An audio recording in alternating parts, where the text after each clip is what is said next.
Let's go to Member for Sydney, Minister Tanya Plibersek now. Thanks so much for standing by. It was an important media conference to exhaust and get all the questions and the most fulsome answers we possibly can. But what do you think about the police and the Premier's response here? And what do you say to the Jewish community this morning when they thought the worst of it perhaps was the burning down of a childcare centre in Maroubra, now a caravan of explosives? And the fact that there wasn't a detonator in this caravan, Tanya, will be very cold comfort this morning. Look, of course, it is alarming for the whole Australian community to see the discovery of these explosives, and most particularly for the Jewish community. I was at a commemoration of 80 years since the liberation of Auschwitz last night at the Great Synagogue, and there's no starker reminder of what happens when anti-Semitism runs unchecked than thinking back on the Holocaust. That's why we support the work of the New South Wales Government and the New South Wales Police. It's why we're working so closely with them, with the Australian Federal Police setting up Operation Avalite. It's why we've put an extra $50 million into protecting synagogues and Jewish schools. It's why we've criminalised the Nazi salute. It's why we've criminalised doxxing. It's why we've got stronger hate speech laws before the Parliament at the moment. We're very hopeful that the whole Parliament will vote for those hate speech laws. I mean, when Peter Dutton was the previous Home Affairs Minister, he didn't criminalise the Nazi salute, he didn't criminalise doxxing. In fact, he voted against the criminalising of doxxing just months ago. And he was one of the main voices arguing for weakened protections against hate speech with Section 18C of the Race Discrimination Act. I really do think this is a time for both major parties, the whole of the Australian community, to make it very clear that anti-Semitism is completely unacceptable in Australia, that we will give the police all the support they need and all the resources they need to hunt these people down.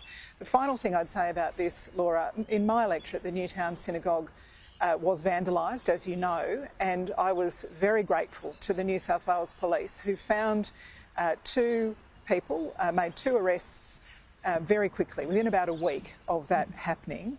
I think it is very important to support the police in their work, and it makes perfect sense that some of those investigations have to occur without, providing daily updates to the public about where the investigations are.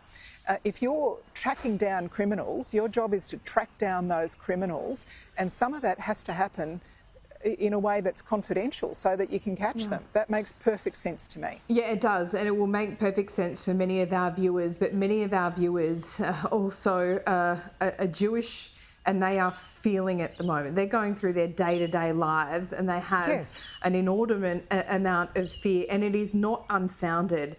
So what do you say to them? What should they do? Should they be comforted by these covert policing arrangements? I am not surprised that people are frightened, and particularly people who have an understanding of the horrific toll that anti-Semitism has taken in history. Millions of lives lost during the Holocaust, 6 million lives lost. That stain has carried through subsequent decades. No wonder people are frightened. We know what happens when anti-Semitism runs unchecked in a community.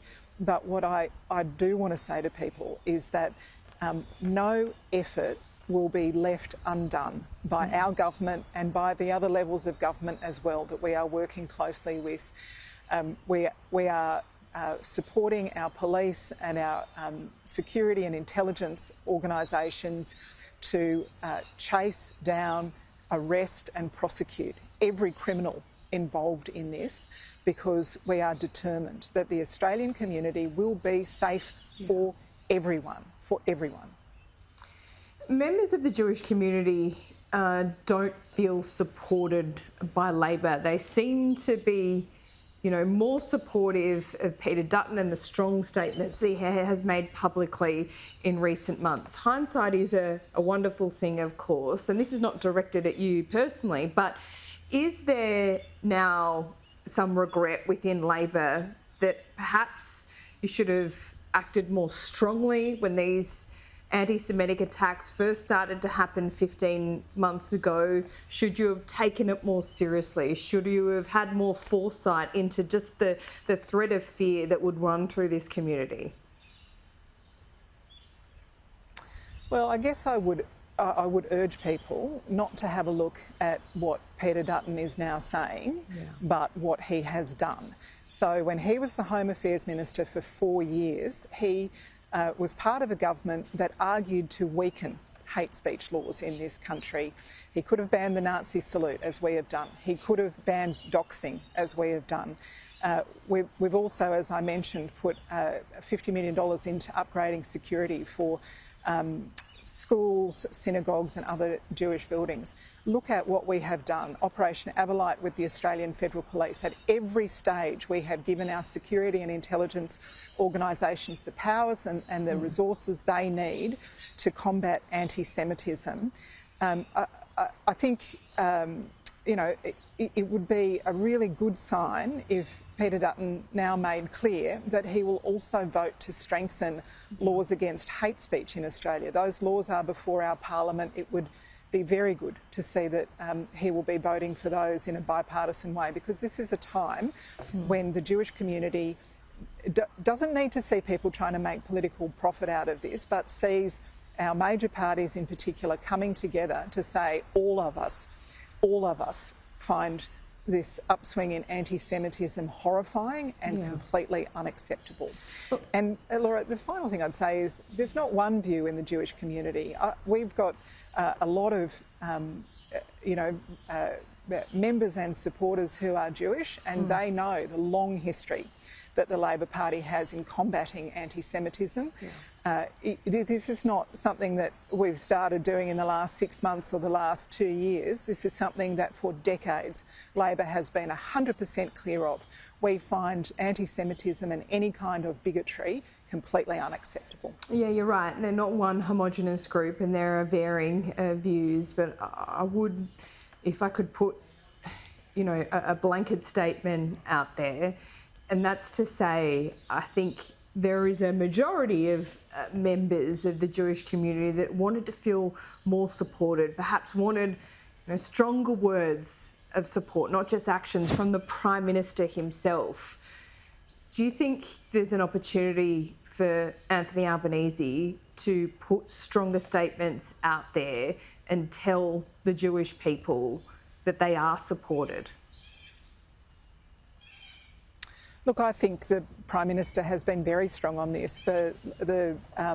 Just a few months ago, I was with him at the Jewish Museum, which is in my electorate, and we were announcing an $8 million funding boost to make sure that more people can understand the history of the Holocaust in Australia and understand. The other thing the Jewish Museum does is explain what an incredible contribution, a strong contribution Jews have made to Australian life in so many different fields.